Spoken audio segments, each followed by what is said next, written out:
Sveiki. Sakykime, mes čia su edukologijos universiteto studentais nusprendėm visai Lietuvai parodyti, kad defibriliacija nėra kažkoks stebuklingas dalykas, kad jį gali padaryti net 5 metų vaikas. Tik tai reikia mokėti su šituo defibriliatoriu anglų kalbą, o šiaip Lietuvoje visi defibriliatoriai kalba lietuviškai ir jie viską pasako, ką reikia daryti. Tai mes pabandysim tai ir padaryti. Kai atsitinka nelaimė, o čia biški negerais, bet sąmonės ir nekvepuoja, atsitempia defibriliatorių, pasideda prie žmogaus ir pirmas dalykas, ką padaro, tai pamėgėt mygtuką. Call for help now. Remove all clothing from patient's chest. Ir pasako, nuimkit drabužius nuo krūtinės ląstos. Taip ir padarom. Čiuk, atlaisvinam krūtinės ląstą. Ką dar pasako?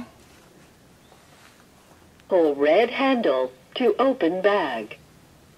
Taip, išimam, sakykim, padus. Look at pictures on pads. Iš kur yra Peel pritaikyti... one pad off blue plastic. kurie Apply yra... pad to bare skin, exactly as shown in the picture. kurie yra Press pačiam pad defibriliatoriui. firmly.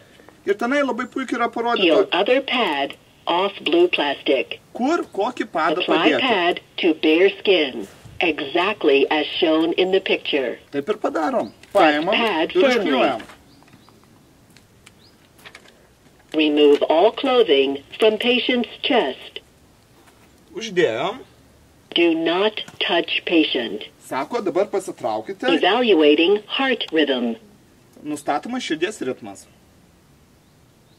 Stand by. Atsitraukit. Preparing to shock. Everyone clear. Do not touch patient. Delivering shock. Ir pradeda mirksėti raudonas Shock mygtukas. delivered.